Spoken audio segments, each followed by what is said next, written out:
وكان عليه الصلاة والسلام بدءه بالدعوة بدءا سريا وليس معلنا، استمر على ذلك صلى الله عليه وسلم 3 سنوات يدعو الأفراد ويخاطب من يطمئن إليه سرا بدءا بقرابته. وكان أول من أسلم من النساء خديجة رضي الله عنها زوجه صلى الله عليه وسلم، وأول من أسلم من الرجال رفيقه وصاحبه أبو بكر الصديق صديق الأمة رضي الله عنه وأرضاه، وأول من أسلم من الصبيان ابن عمه أبي طالب علي رضي الله عنه وأرضاه،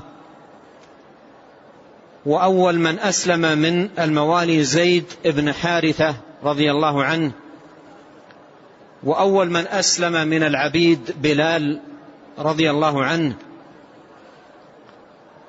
وفي هذا أنه خاطب بالدعوة الجميع، خاطب الرجال والنساء، الصغار والكبار، الأحرار والعبيد، فالدعوة للجميع، ودين الله سبحانه وتعالى لجميع الناس، لا يختص بفئة دون فئة أو سن دون سن، بل هو دعوة لجميع الناس.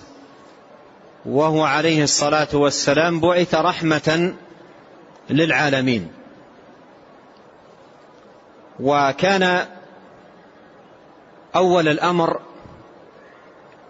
أسلم من الناس قلة، والبقية بين متردد ومتخوف ومعاند ومعادي إلى غير ذلك من التفاوت في أحوال الناس. وقد أكرم الله عز وجل بعض الناس في ذلك الزمان بالسابقة للإسلام، وهذه نعمة عظمى ومنة كبرى، فأكرمهم الله سبحانه وتعالى بالسابقة للإسلام. وها هنا يذكر ابن كثير رحمه الله تعالى من سبقوا إلى الإسلام في أول دعوة النبي صلى الله عليه وسلم وبدايتها. قال: فكان حائز قصب سبقهم، أي إلى الإسلام والاستجابة لدعوة الرسول عليه الصلاة والسلام، أبو بكر عبد الله ابن عثمان التيمي رضي الله عنه، فهو رضي الله عنه وأرضاه أول من أسلم من الرجال، وآزره في دين الله، وآزره في دين الله، ودعا معه إلى الله على بصيرة.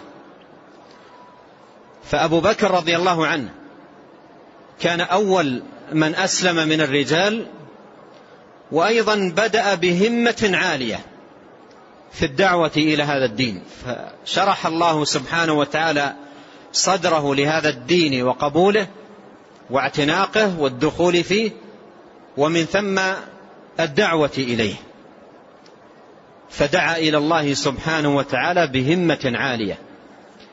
ومما أكرم الله سبحانه وتعالى به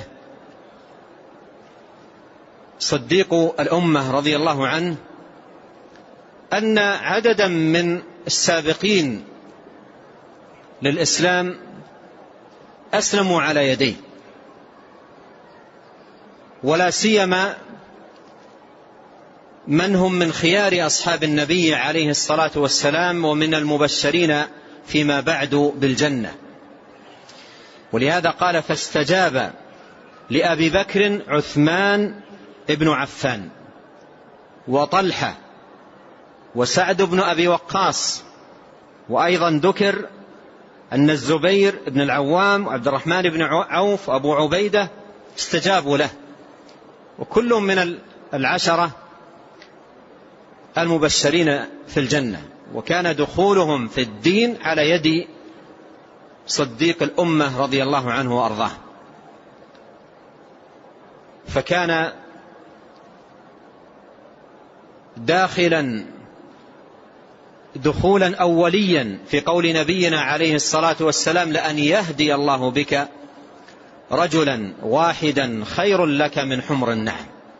فهدى الله سبحانه وتعالى على يديه هؤلاء الأخيار الذين أكرمهم الله سبحانه وتعالى فيما بعد ببشارة النبي صلى الله عليه وسلم لهم بجنات النعيم. خصهم بأسمائهم، خصهم عليه الصلاة والسلام بأسمائهم واحدا واحدا، وكانوا 10 جمعهم عليه الصلاة والسلام في حديث واحد. قال: وأما علي فأسلم صغيرا ابن 8 سنين.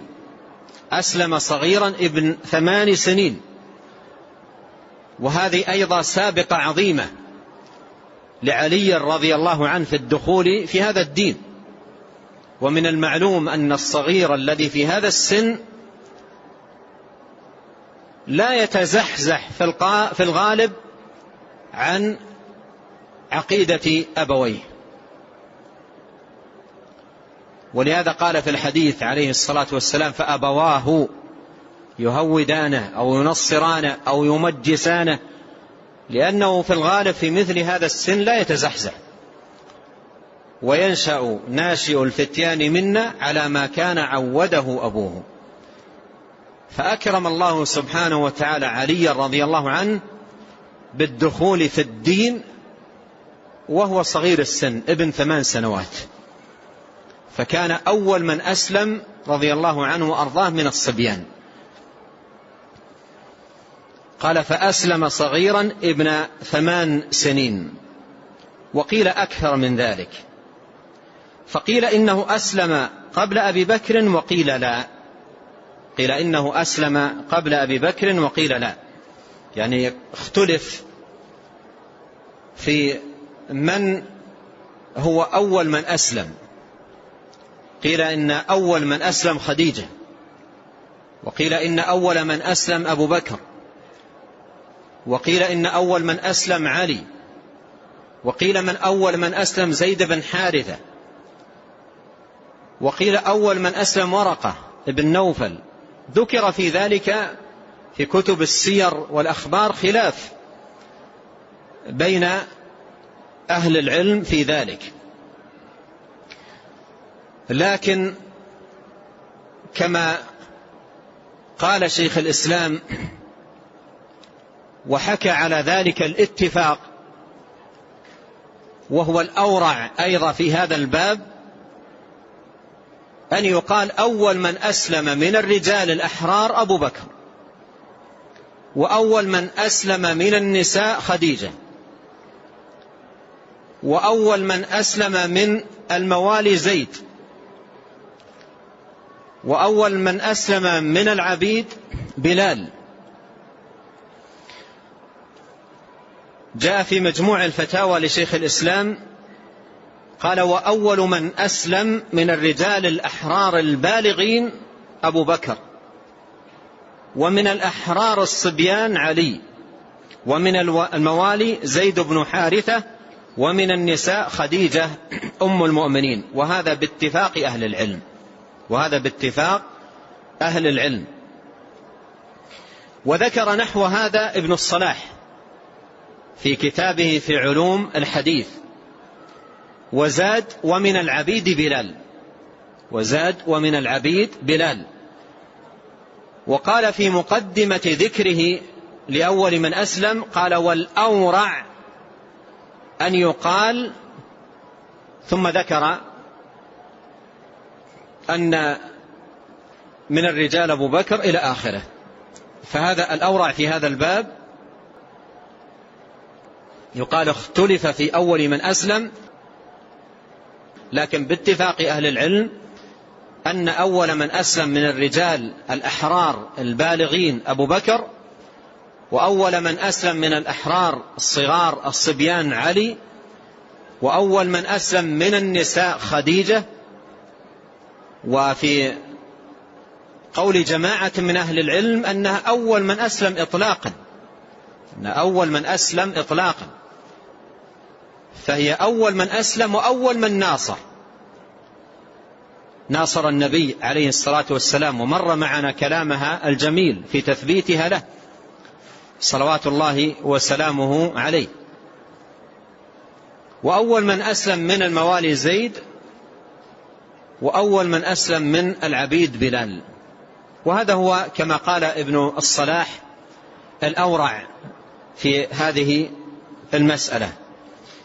وفي ألفية السيوطي رحمه الله تعالى في الحديث جمع هؤلاء في بيتين، قال: أول من أسلم في الرجال صديقهم أي أبو بكر، وزيد في الموالي، وفي النساء خديجة، وذي الصغر أي وفي الصغار، وذي الصغر علي، والرق بلال اشتهر. والرق أي في الرقيق بلال اشتهر. فجمع في هذين البيتين أول من أسلم، فمن الرجال أبو بكر، ومن الموالي زيد، ومن النساء خديجة، ومن الصغار علي، ومن الرقيق العبيد بلال، رضي الله عن الصحابة أجمعين. قال: وعلى كل حال فإسلامه يعني علي ليس كإسلام الصديق، لأنه كان في كفالة رسول الله صلى الله عليه وسلم، أخذه من عمه إعانة له على سنة محل أي سنة قحط وشدة، فكان دائما مع النبي عليه الصلاة والسلام مرافقا له، يقوم النبي عليه الصلاة والسلام على كفالته. قال: وكذلك أسلمت خديجة وزيد بن حارثة. الآن كم مر معنا؟ أبو بكر وعثمان وطلحة وسعد وعلي وخديجة وزيد بن حارثة. فهؤلاء 7 ذكرهم رحمهم الله، وهم أول من أسلم، أول من أسلم على التفصيل الذي مر معنا إيضاحه وذكره.